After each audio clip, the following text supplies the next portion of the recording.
Bob Varsha, along with David Hobbs and Steve Matchett, ready to review 1995 Spanish Grand Prix, round 4 of the 1995 season. Damon Hill comes in as the championship leader, but that man, Michael Schumacher, put the Benetton on pole for the second straight race. Here's a look at the starting grid. Michael Schumacher and Jean Alesi.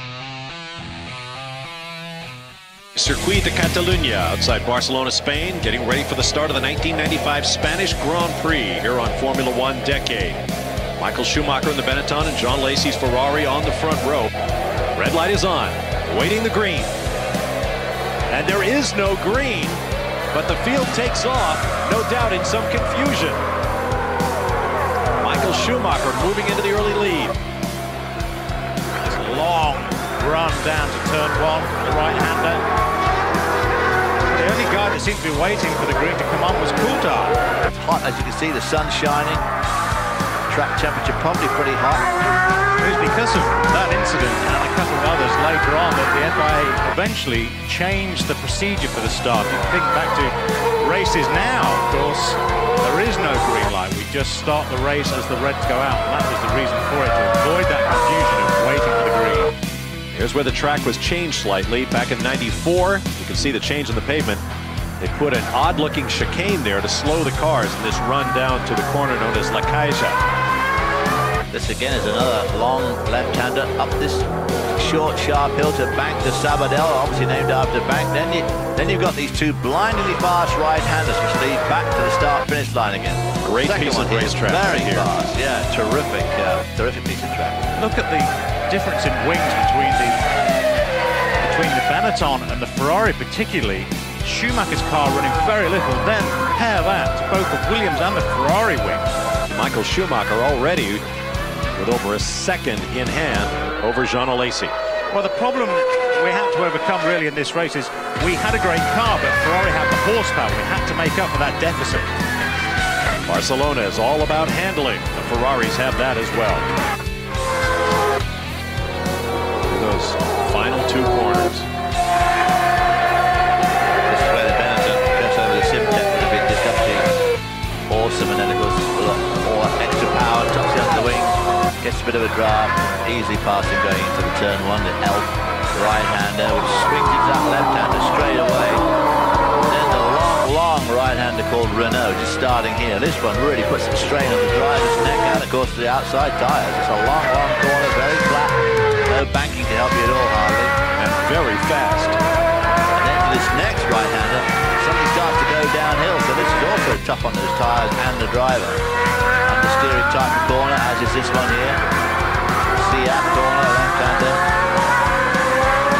Down the curve. Wing. Look at the way he's catching up. Oh, Ferrari blows. Boom. Wow. Or maybe it was going off the last couple of laps, which would explain why he was not making up much ground. Yeah. Yep. Well, it sounded absolutely fantastic while it was working. At Barcelona here on Formula One Decade, Michael Schumacher is the race leader with lap traffic up ahead. It's Mika Salo. Oop, bit came off the car. No problem.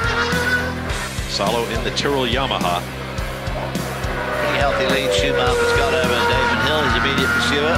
These wide shots from the helicopter give you some idea of just how fast these cars are traveling. That's right, you won't get any complaints from the sponsor. Meanwhile, Damon Hill still bottled up behind the Ferrari. Just what Michael Schumacher wants. So look at Johnny Herbert. Picked up a few Formula One wins in his career, as well as a victory at the 24 Hours of Le Mans. So this stage of the race, Benetton now 1 and 3rd with Johnny Herbert taking over 3rd when Berger came into the pits for that stuff. Johnny Herbert in the pits. Now, keep your eye on what happens at the back of the car during this pit stop. Oops. A movable aerodynamic device. Now, who would that rear jack man be? Imagine anybody. There it is, there's the jack, right there. Flavio Briatore. Have a look at the back of the car. Flav, absolutely no idea what went Nonplussed on. completely. There you go. Whoa, nearly pulled the old Jackman down his snitch. Just get a chance to see the quick release handles on the Jack we're talking about right at the top of the show, where we developed this quick release system, but it jammed and wouldn't release. Boy, I remember that. How did your arms feel, Steve? Long. Well, really, to be honest, it was the shock, the fact that the car had gone so quick, but I couldn't let go of the Jack because of the quick release handles. My hands were basically caught between the quick release handles and the Jack itself. Oh, Did you have two of them? I mean, you've got Michael Schumacher with one stop to make yet. Yeah, well, there's the quick there. We're checking the quick release mechanism, but we would not use that Jack for the remainder of the race. It was very quick when it worked well, but that was one example of it certainly not working. that was a slow release handle. Yeah, the not so quick release. That's right. Now you were really thinking, well, if I let the car drag me down the pit lane, maybe they'll feel some sympathy for me. Yeah, right. Of course, the bravest man in the world is the front Jack man. Yeah, well, he's standing quite in front of the car.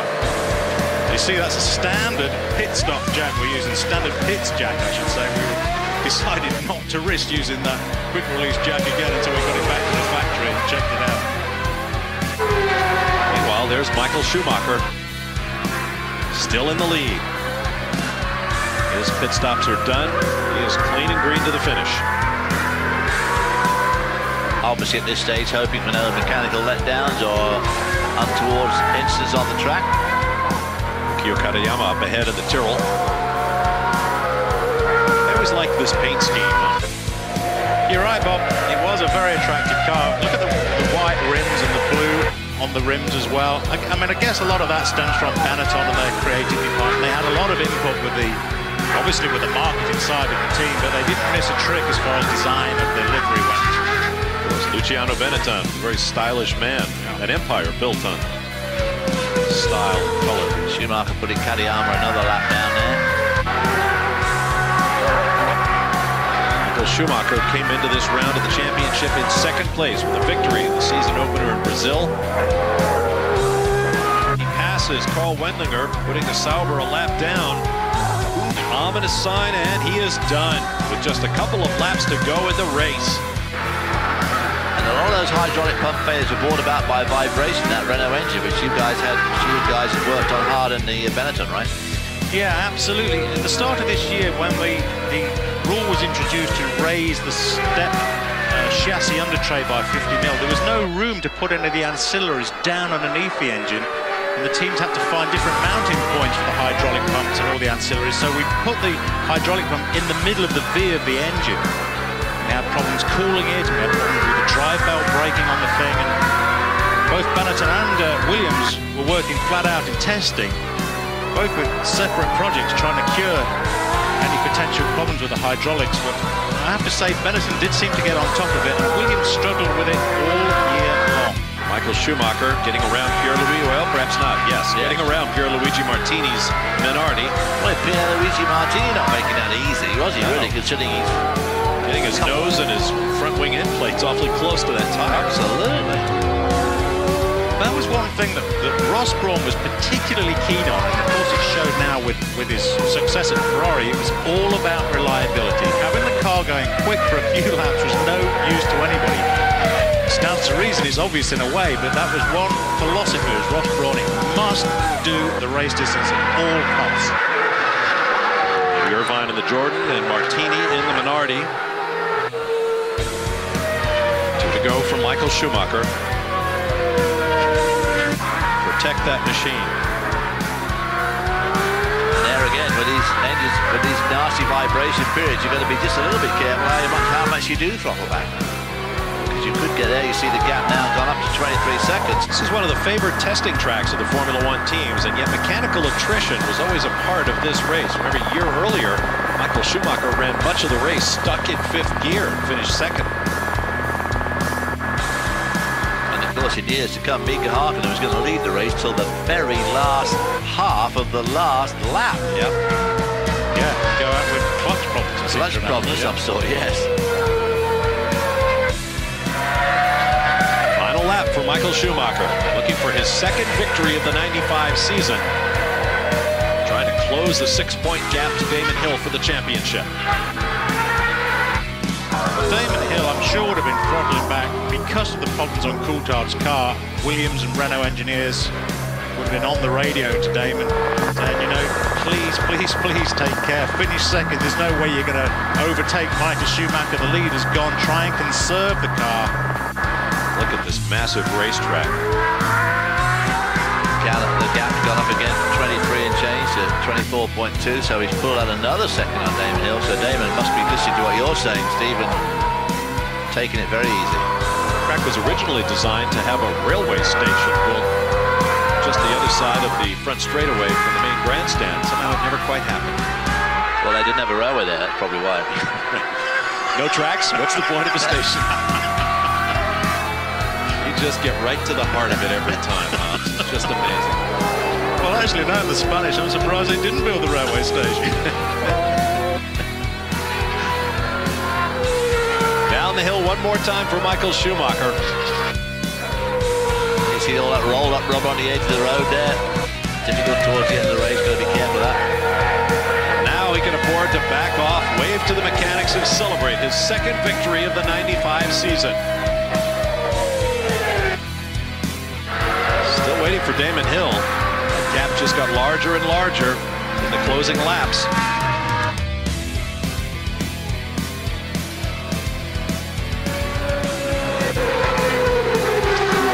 Congratulating their man, and a funny thing happened. There is Herbert shown in P2. What happened to Damon Hill? So a 1-2 for the Benetton team. There's Eddie Irvine getting on the act. Well, what happened to Damon Hill? Hydraulic problems on the last lap of the race. A fourth place finish. And that meant that Damon Hill gave up the lead in the World Championship by a point to Michael Schumacher. In the Constructors' Championship, Williams-Renault came in with the championship lead, but now it is Ferrari out front, breaking a tie with Williams coming into the weekend. And Benetton-Renault, on the strength of a 1-2 finish, leaping up, still in third place. But once again, it's a fight among the top 3 or 4 teams for the Constructors' title. And as our Steve Matchett will tell you anytime you care to know it, that is the title the teams most want to win. There are the Benetton teammates, Schumacher and Herbert. And Michael Schumacher, again, looking really happy to have won the race. One of his trademarks, he's always looked excited and happy when he wins a race, unlike so many drivers who do not. Johnny Herbert looking a little red-faced. Let's hear what they had to say about it afterward. Nothing can happen better. I mean, this race, not just that they won it, I even went back into first position, leading the championship now. And I think it's a good sign, or a sign for the rest of the year. I hope, definitely, certainly, that Benetton come back. The car is performing better and better every time.